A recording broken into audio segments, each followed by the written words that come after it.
What's up, everybody? Welcome back to another episode of the Arnies. We are two guys combing social media to see what dumb shit Nick Pizzolatto is gonna say next. I'm Matt Johnson, and I'm starting a foundation to protect one-eyed polar bears. And I'm Austin Terry, and instead of long strolls on the beach, I enjoy barefoot walks on the frozen sea. Ugh, man, no thank you. I could not do that, Austin. I could not. I simply could not. It seems like every character in the show can. It seems like they want to. They thrive in that environment. But yeah, we're back. We're talking about True Detective Night Country once again. We did this a few weeks ago just after the premiere aired, but now all 6 episodes are out and we're ready to talk through it. I guess, yeah, let's just dive right into it, Austin. Remind me and the audience, kind of where were you standing on this particular season right after that premiere? Yeah, I was really high on the premiere. I thought the mystery was super engaging. I was loving the setting and kind of the creepy tones and the willingness to lean into that supernatural element that the first season of True Detective captured so well.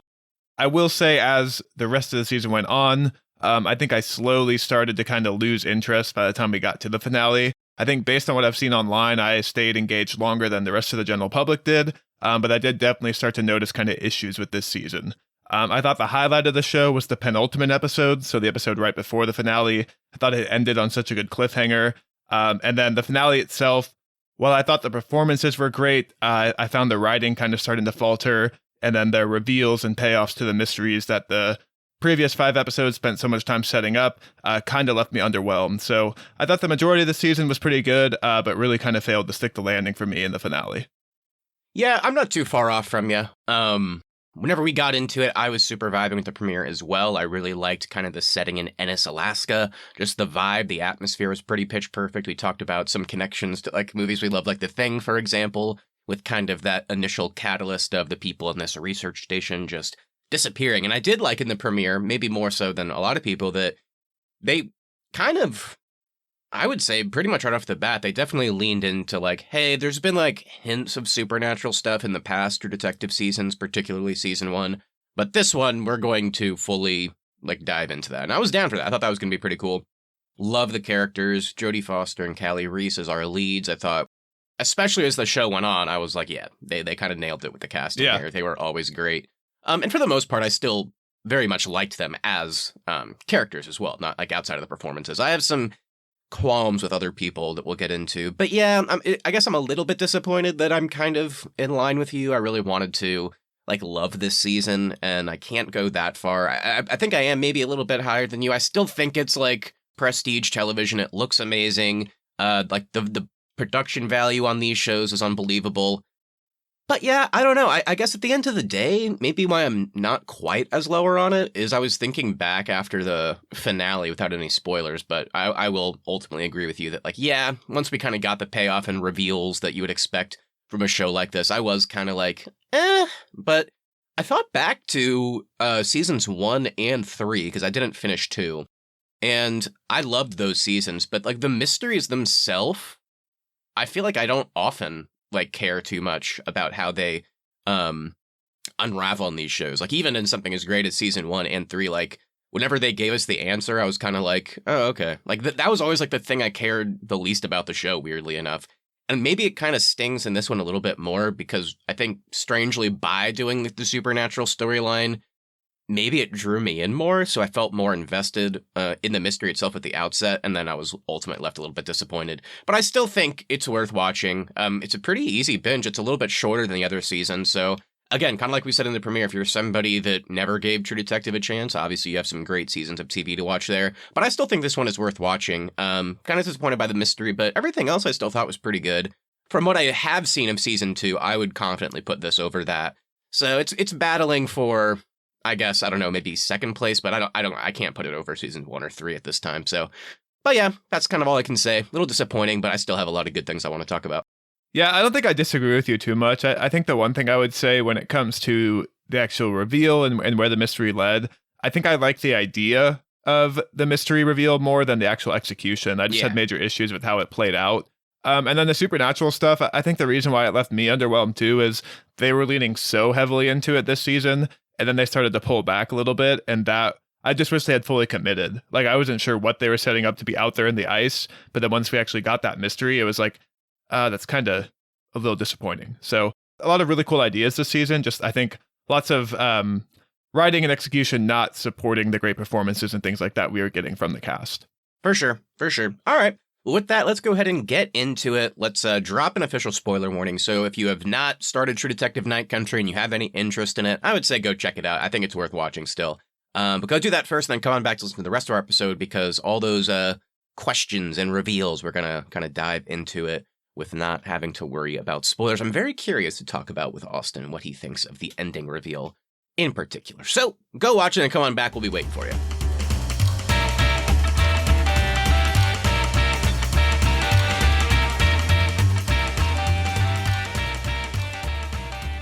All right, Matt, we're officially in spoiler territory, and I want to kind of break form from what we normally do on this podcast. I want to know right off the bat, what was your theory that was out there in the ice? My wife had an interesting theory that I kind of bought into, and then we were both obviously completely wrong. So did you have any major theories about what was kind of waiting out there in the ice for True Detectives?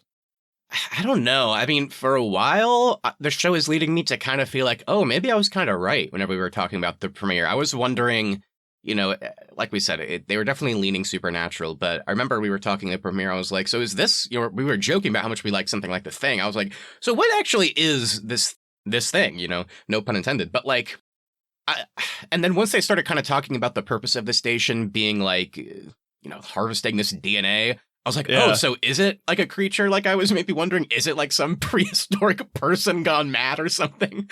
Like I had no idea what it was.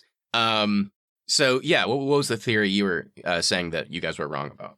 Yeah, I think we were on the same lines, but once we like saw the Annie K video and it made it seem like there was a creature in the ice with her, my wife was like, I wonder if it's like a Wendigo or something like that. Just some weird like ice monster out there waiting for these people that was just buried in the caves. Yeah. I was definitely for a long time, I felt like, oh, are they just like kind of tipping their hand? It's like, oh, yeah, there was the microorganism. We were trying to get the DNA. I was like, oh, so is it going to be like some like monster thing by the finale? Yeah. And I was actually like, the more I bought into it, I was like, man, I can't wait to see like Jodie Foster's character have to come to terms with there is a creature out there, because she's so like anti-spiritual stuff. And so I think just with all that buildup and ties to like visions and like characters, like dead characters reanimating and saying things, like all that stuff, and then leading to just, oh, the scientists actually did kill Annie K, and then the women of the town kind of extracted their revenge. Like, the ideas of all that, especially the women of the town, like, getting their version of justice, like, that idea is such a cool idea, but then the execution within the context of the show, I think, is what really started to disappoint me. Yeah, I'm kind of with you. Like, it's weird. Like, obviously, it was very supernatural, and because they leaned into that so heavily, like, as early as the premiere, I do think ultimately it kind of ended up being weird. That really, I mean, what happened in regards to her and like the scientists and all that, like, I guess what ended up happening to them, right? You're right. It's like a form of justice. There are supernatural elements, but really at the end of the day, it was just like, oh, you know that, yeah, they killed her. It was like, oh, okay. So It wasn't fully as supernatural as I felt the show was kind of setting up. Maybe I'm wrong. I don't know. Yeah. And all the supernatural stuff, like, kind of just ended up tying back to Navarro's mental health too, with all of her visions and her brain kind of tricking her. Which early on in the show, they were very, like, clear with, like, Fiona Shaw's character, Rose in particular, talking about, like, I think she even, like, almost verbatim said something like, don't, you know, mistake these, like, visions and things that we're talking about with mental health. And obviously, I think it was intentional to have Navarro have this mental health heavy plot line with her sister as well. So they were definitely purposefully playing with that balance. In some ways it worked well. In some ways, I think you're right. It does feel like at the end of the day, the supernatural stuff really was tying mostly to her. But since she's one of our main characters, I think we got enough out of it. But yeah, I was disappointed with the ultimate reveal as well. And I think, want to kind of pick your brain here. I think it's weird to say because I was so high on it in the premiere. I just thought it was so cool how they showed like a quick glimpse of the daily life of this research station. And then it's just like a snap of the finger. And like the next time we're there, nobody's there. It's like, what the fuck happened? And then, like, as the show went on, and the more and more I realized, oh, we're really, like, diving heavy into the scientists as characters, and there's a lot of them, and it's like, oh, I guess they weren't good people, I guess? So, like, the more it became apparent that, like, oh, we're really, like, the scientist thing wasn't just, how do I want to say it? Like, that wasn't just, like, a cool vibe to start the show. It ended up being incredibly, like, oh, wow, okay, we're going to this well a lot. And I guess just a lot of that stuff I found not really that exciting, and I didn't really care about many of those characters as like potential antagonists, or maybe they're red herrings. Like either way, I just didn't really find myself caring that much. And we talked about it a lot too in the premiere with Annie K's lover Clark, like the way he was convulsing and said like she's awake. Like we were wondering like what did they do? Why did this guy say that? Like that was the line that kind of stood out from the premiere. So they were seeding some things there. But then even when you think about, okay, all the women busted in and forced him to go out onto the ice, like how did this guy know to run and take shelter in the caves? Like all that stuff really didn't have a payoff other than just like she was talking to me. And so are you supposed to believe that all the spiritual stuff is actually out there affecting people, or are people losing their minds? Like there was never really like a stance. I felt like I kind of just kept towing the line of it could be real, it could not be real. Like, I mean, we saw it clearly affect other characters, so I think we're supposed to believe that, yes, there was something real going on there.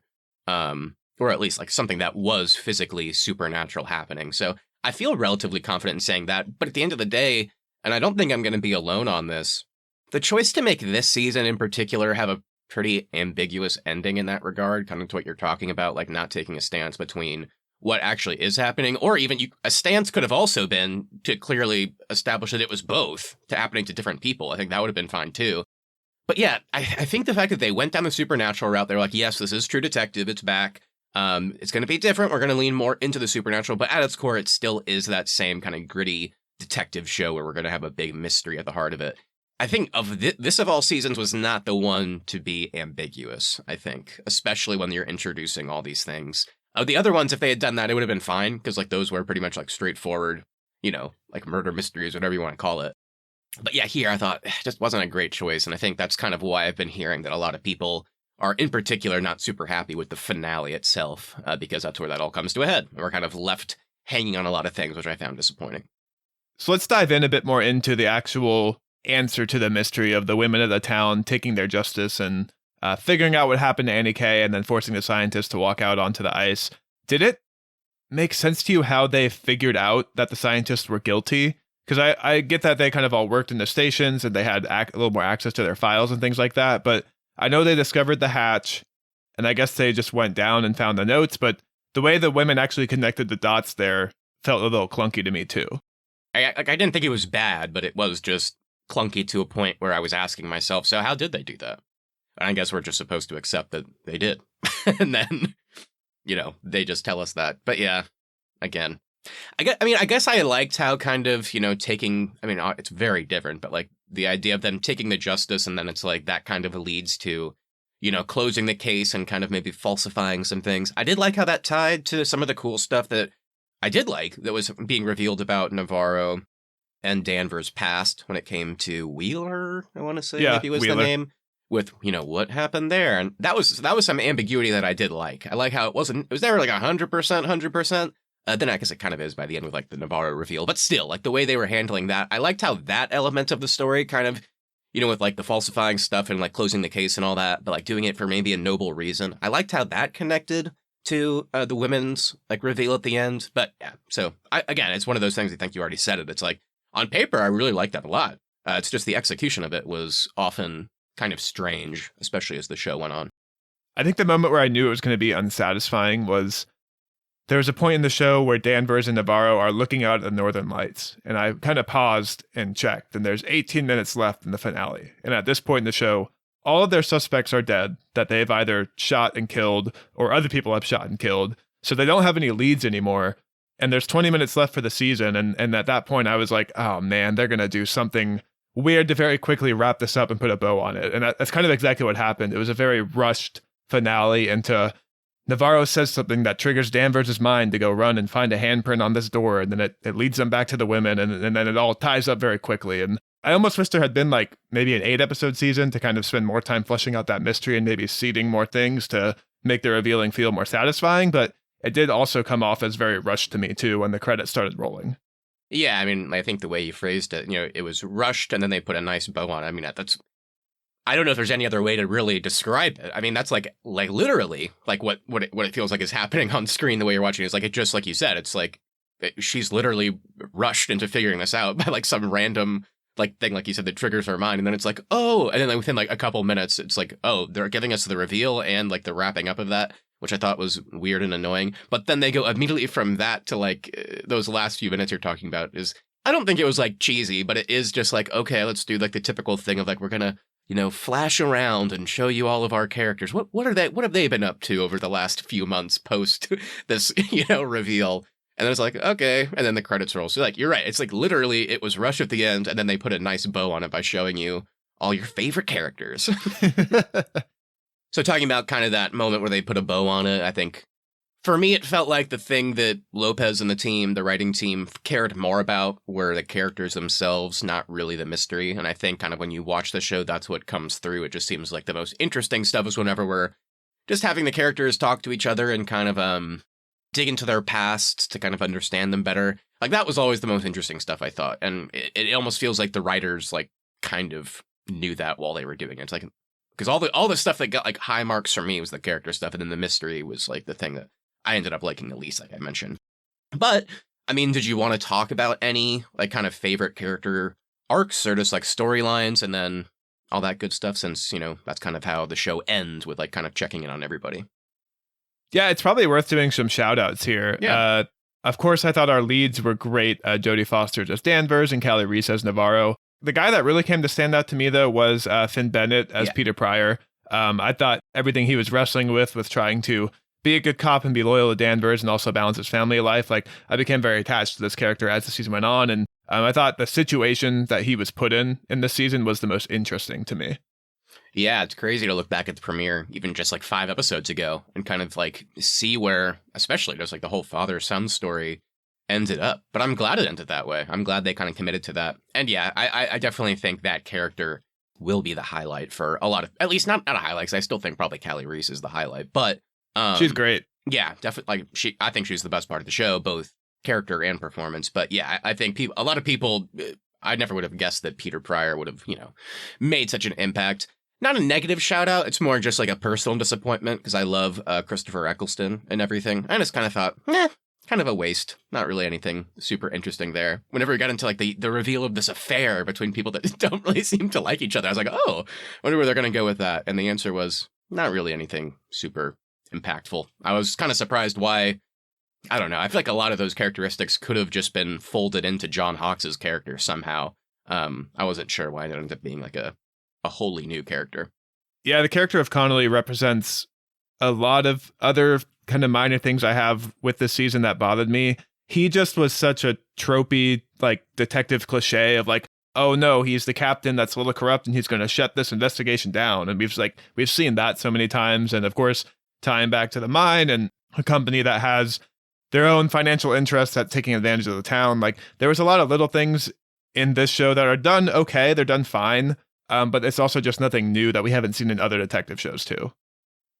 Yeah, and that's always such a tricky balance, because like whenever you have something that feels fresh and different, or just kind of like a different enough take on something that's like, popular and established, it is weird whenever like you get characters like that are just like the definition of a trope. It's like, what was the purpose of this? Like, this isn't good. And we've seen it a million times. So it's like, why did we even introduce this element into something that already felt kind of fresh? Like, why throw something in that's like so overdone? And it even gets to the point where it just keeps getting more and more overdone, because then the reveals, like, not only is like there a corruption aspect, but of course then they have to reveal that Connolly basically knew all this stuff that like was going on, like he was in on it essentially. It's like, okay, so we're just like, we keep getting more and more tropey somehow with some of these things. I know you mentioned Navarro as a standout. Do you want to say more about her? Yeah, I just really enjoyed the performance so much. It's always fun when somebody that you've never like seen in anything kind of just comes out as the lead in something and they just kill it to the point where you're so excited to see what they do next. But yeah, I really do think that that's just the heart of the show. And I think that was on purpose and intentional. I think that's why it connected with me and why probably with a lot of people. It's just the push and pull. It's like, yes, she makes sense in the world of True Detective. She does kind of fit the bill as like these typical detective characters that we've seen. So it like doesn't stand out in a negative way there. But also just like a very tender character as well. So I like kind of that push and pull, that dichotomy a little bit. I really liked her family storyline. I thought that was pretty soul crushing when her sister dies, and the reaction to that.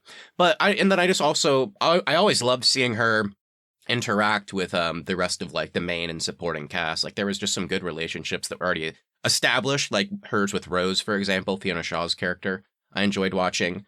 And then watching like her relationship kind of bud with someone like Danvers or Peter, for example, is just, it was just so like fun to watch. And I think the reason why it stands out even more as a positive to me is because once you kind of accept that maybe this mystery isn't going to be all that, unfortunately, you kind of just latch on to the things that are like very obviously like really good. So that it was easy to like to root for her and like kind of get attached.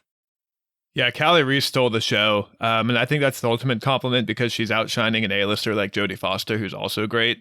It's so clear to me that Navarro, the character of Navarro, is the one that Isa Lopez, our showrunner and director, like really put a lot of time into fleshing out. Like that character is so interesting and so dynamic, and she does still fit the bill of some traditional detective tropey things, but at the same time, her character is also balancing being a member of this indigenous community, also being a police officer who historically has not had good relationships with the indigenous community of this town, and trying to toe that line too. So they're also trying to get justice for the murders of indigenous women cases who are historically also overlooked in Alaska. So there's so much going on with Navarro, and I think that's the reason why not only does Callie Reese nail the performance, but the writing there is so good that it causes that character to stand out even further. Yeah, and I think it's also a testament to what we were kind of talking about as a negative earlier, having somebody like Christopher Eccleston come in and just do a really kind of play a character that we've seen a billion times. And I mean, I guess maybe the writing for Jodie Foster's character is just a lot better because it doesn't stand out negatively there. But I mean, that's also a very tropey character. I guess all of these are to a degree, of course, in anything. But like she's kind of the not really down on her luck detective or anything, but she's somebody that like stands firm where she is. But then she like this is the one case that kind of I don't really know how to. It's like it's forcing her to confront maybe past misdeeds or just like trauma in the past. So we see that in I think all these types of things too. So I think Navarro as a character stands out because it doesn't really feel like something that you see as much in shows like this. And I think leaning into her personal life and family life as well, in addition to kind of like uncovering the trauma from her past, and that past case in particular that ties into this. Yeah, it just really felt like a good balance of something that does feel very true detective, but also feels kind of more new, more fresh, a fresher take in kind of the detective world. Just they kind of nailed that balance. Yeah, so I'm curious, moving on from the characters. This may be a nitpicky thing, I'm not sure, but to me, something that did stand out is the overall like structure and flow of this season. I did feel like the show failed to get into a rhythm. There was a lot of times where like I'm watching an episode, something really important happens, the music swells, I think we're heading to like credits rolling on the episode, and then there's like 20 minutes remaining in a single episode. Like just little things like that where I'm getting into the show and then like something weird takes me out of it and I have to like kind of struggle to get back into being bought into the season. Did anything like that stand out to you? Yeah, definitely. It wasn't a huge negative, but the episodes did feel long to me, and I knew going in that they would be most of it would be an hour or an hour plus. That's like a lot of HBO stuff, so that didn't bother me at the outset. But yeah, just like while actively watching, it's like, oh yeah, these do feel kind of long. And you're right. I think the pacing was a little bit off sometimes because I did the same thing as you. It was like I would get to many points where like that music is swelling, you're getting hyped for this cliffhanger that feels like it's going to be really awesome, and then you realize, oh, that scene ends, and maybe it's like a good scene or bad. It doesn't really matter. It's not the point. And then we go on for like 20 more minutes, like you said. It's just, yeah, there was something odd about the pacing, which I think makes it also stand out like strangely that they chose to make this 6 as opposed to the 8 that all the other seasons had. I don't know. Maybe it would have worked better if there was a way to kind of chop it up a bit and stretch it out to 8 episodes and make each episode like 45 minutes instead of like an hour or hour plus. I don't know. Not a huge thing, but I do agree with you. There was something off structurally. And it probably doesn't help whenever like you have, someone like Connolly come in as this new character who isn't in the premiere. And then that kind of takes, I don't know, just takes time away from the more interesting stuff going on with like Danvers and Navarro, or just the mystery as it's being set up in general.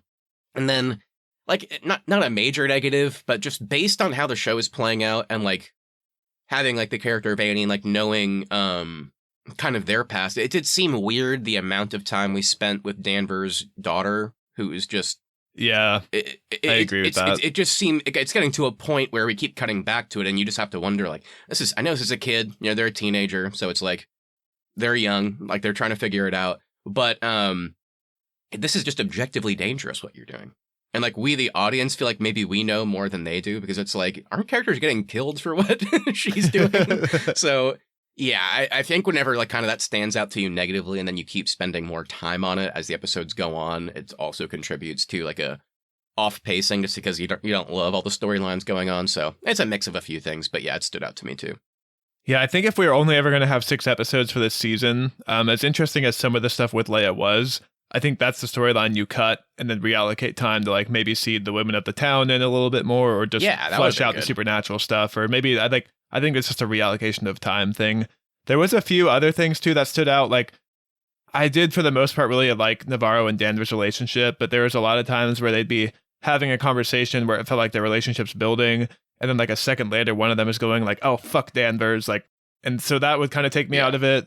There's also just conflicting things that would happen with their characters. Like the thing that stands out to me in the finale is whenever they have the main guy tied up, and Navarro asks him like, "Did you love Annie?" and she doesn't like his answer, and she's about to shoot him, and Danvers walks away and kind of gives her permission to kill him, and then she doesn't end up killing him, and then later on she lets the guy die in the ice, and then Danvers is upset that Navarro killed the guy. Like things like that were like, whoa, you like that feels so jarring to me. Like, why are you mad about this?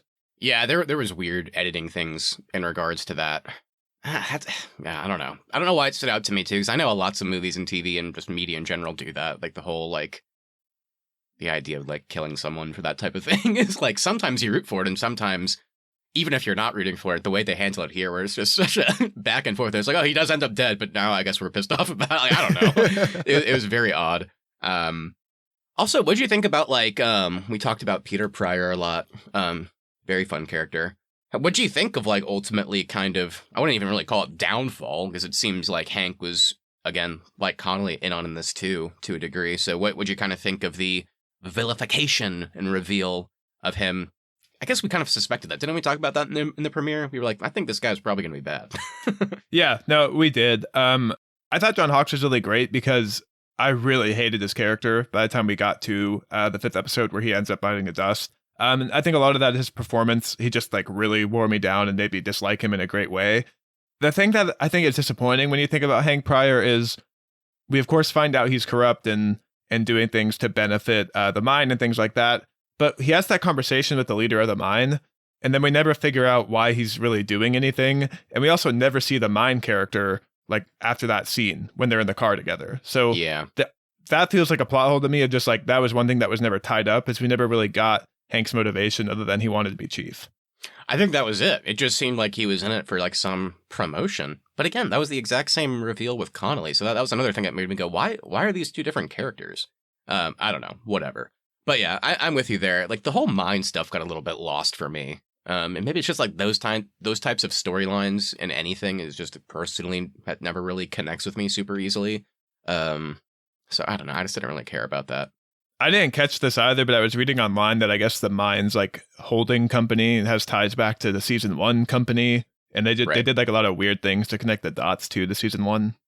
Yeah, and I guess the big one is that they revealed that I can't remember his name, Travis maybe, whoever Rose's husband is, the ghost from the first episode, and then we get more of him in episode 2. I can't remember if there was anything after that. But they said that he is Travis Cole. He's Rust Cole's father from Matthew McConaughey from season 1. It's like there are some like fun like those are the things that Nick Pizzolatto got really pissed off about. Yeah, I was also reading that Isa Lopez never intended for this to be a True Detective show. Like she wrote the story and then HBO was like, hey, make it True Detective. So the things that feel clunky, I think, with tying it back are those things that she kind of had to add in, unfortunately. Yeah, it didn't bother me. But unfortunately, Nicholas was bothered by it. And he probably won't work again. He's going to hire you now. Also, why are you mad that people are making True Detective? Did you try and make another one? Or were you done with season 3? It didn't seem he's also a producer on season 4, so he's still getting paid for True Detective. Yeah. It's also the most viewed season of True Detective ever. So, which is cool. And obviously they renewed it for season 5 with Isa Lopez coming back. I don't know if she'll direct all the episodes again, but definitely that team is coming back. Would you want to see something wildly different from this team? Not necessarily even just location-wise, but kind of, since it is this team, do you think they do Supernatural again? Do you want that? Or do you want to kind of go back to how a more traditional True Detective story from the previous seasons? I think I want the Supernatural stuff, but only if they're actually going to commit to it instead of kind of toe that line again. I'm excited that Isa Lopez is getting another chance. I think she did have some interesting writing things that were contributed specifically to our main characters. So I'm excited to see what she can do with another season and maybe kind of learn from some of the things that didn't work in this season. Obviously, they'll change location, they'll change cast again, like True Detective always does. I mean, at its core, True Detective is a murder mystery show. So as long as there's an interesting, intriguing murder that kind of keeps me wanting to watch week after week, like I'm definitely going to keep tuning in. I've always loved True Detective, and despite the ending of this one not being where I wanted it to be, the journey to get there was still overall pretty good. I agree. Yeah, if they do Supernatural again, I hope they commit a bit more to it, or just do something different. But yeah, I'm curious what the next location would be. They went like so like opposite of everything else with Alaska, so I'd be curious what they cook up next. Danvers had her Hawaii mug at the end. True. Are they going to Hawaii? That could be a tease. But yeah, even though I was a little bit down on this season, by the end of it, like I said, it still has so many good things, especially character-wise and acting. So they still kept that, the core of the series intact. So I'd be curious who they cast next and what it looks like. But I'm glad that Ice Lupus is coming back and doing another season. I think that'll be fun. That'll be cool. All right, awesome. This was a fun one. I feel like we kind of talked through it pretty quick. So I guess we were very decisive, very professional of us. But yeah, I guess we'll start closing out here. Is there any kind of just like last button you want to put on there before we close out? Or kind of good? Yeah, I think last button would be, I don't want to get lost. Well, I did find the conclusion a little disappointing. The mystery did keep me engaged. And there was one reveal we didn't spend too much time on, but the reveal when you find the trailer where the one guy lived with like all the symbols and things like that covered in the snow.